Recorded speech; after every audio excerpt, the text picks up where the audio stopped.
Bonjour, aujourd'hui on va regarder ce qu'est la masse atomique relative et la notion d'isotope. Donc, vous connaissez un petit peu le tableau périodique. Oups.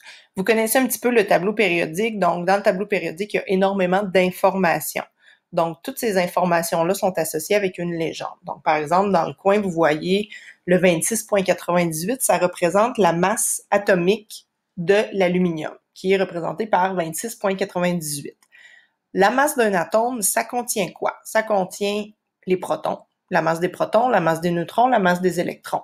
Donc, il y a beaucoup de protons, beaucoup d'électrons, beaucoup de neutrons dans les atomes et c'est très, très, très petit, donc de très petites masses. Par exemple, pour la masse d'un atome d'hélium, la masse d'un atome d'hélium, ce serait environ de 6,69 fois 10 exposant moins 27 kg, ce qui est très, très, très petit. Donc, ces masses-là, on ne peut pas les regrouper telles quelles dans le tableau périodique. Donc, l'unité de référence dans le tableau périodique, c'est ce qu'on appelle l'unité de masse atomique.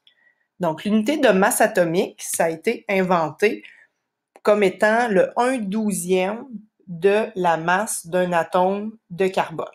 Donc, 1/12e de la masse d'un atome de carbone, ça veut dire que 1U, ça correspond finalement à la masse d'un proton ou d'un neutron parce que les masses sont approximativement équivalentes. On peut aussi dire que 1U, ça représente la masse d'un atome d'hydrogène parce que l'hydrogène, sa masse atomique, c'est de 1U. Donc, l'unité de masse atomique, c'est simplement pour simplifier l'écriture et éviter d'avoir à écrire des masses très, très, très petites avec les notations scientifiques dans le tableau périodique. Par contre, pourquoi les masses dans le tableau périodique ne sont pas entières? Donc, qu'est-ce qui fait que ce sont des nombres à virgule? Ça veut dire qu'on aurait des portions de protons ou des portions de neutrons, ce qui n'est pas le cas. En fait, dans le tableau périodique, qu'est-ce qui explique qu'il y a des nombres à virgule? C'est la présence des isotopes. Donc, les isotopes, c'est quoi en fait? Les isotopes, c'est des éléments, par exemple, du néon. Le néon a 3 types de néons différents. Donc, c'est le même élément. Donc, pour avoir le même élément, ça prend absolument le même nombre de protons. Mais les isotopes vont avoir un nombre de neutrons. Donc, leur noyau va être différent. Donc, les nucléons, le noyau va être différent. Donc, dans l'exemple que vous voyez ici, vous avez du néon qu'on appelle du néon 20, qui est juste ici. Vous avez du néon 21, qui est au centre, et vous avez le néon 22, qui est complètement à droite.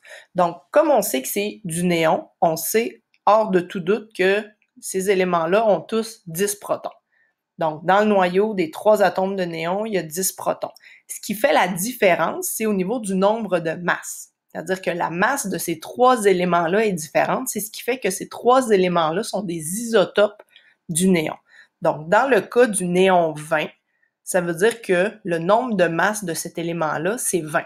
Ça veut dire que comme il a déjà 10 protons et qu'on sait que son nombre de masses, c'est 20, ben, on déduit qu'il a 10 neutrons.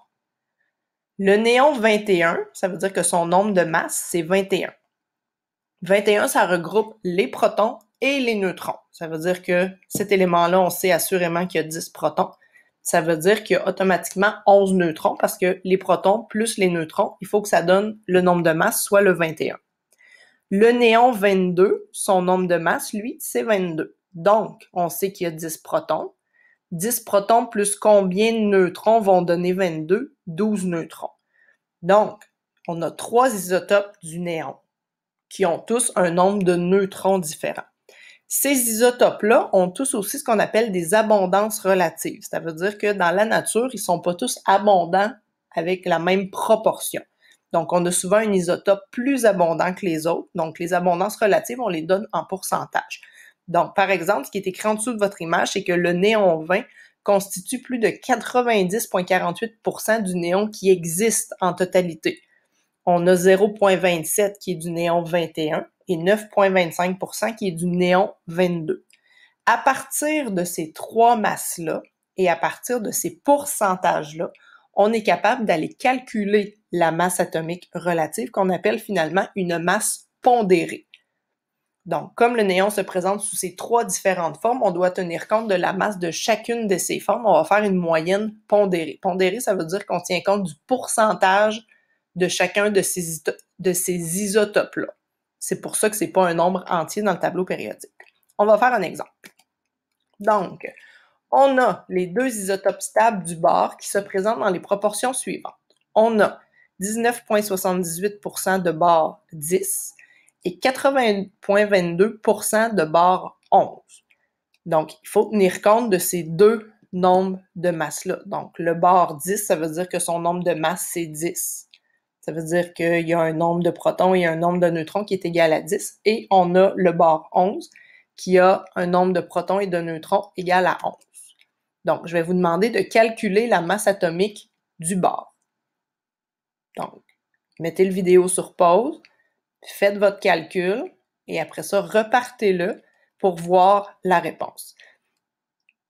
Il faut être conscient que le pourcentage le plus élevé va avoir un impact beaucoup plus grand sur votre réponse. Ce qui veut dire que dans ce cas-ci, comme le bord 11 a un pourcentage de 80,22, ça veut dire que votre réponse devrait se rapprocher beaucoup plus de 11 que de 10.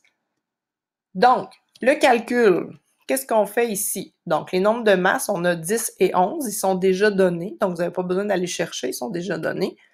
Donc, on va faire un calcul, c'est-à-dire qu'on multiplie le nombre de masse fois le pourcentage, plus l'autre nombre de masse fois le pourcentage, et ainsi de suite s'il y a plus d'éléments. Donc, dans ce cas-ci, 10 fois 19,78%, plus 11 fois 80,22, et on divise tout ça par 100 parce que c'est en pourcentage. Donc, la réponse, vous arrivez à 10,80 U. Donc, U étant unité de masse atomique. Donc, vous voyez que l'abondance relative du 80,22% a beaucoup plus d'impact, ce qui fait que votre réponse se trouve plus proche de 11 que de 10.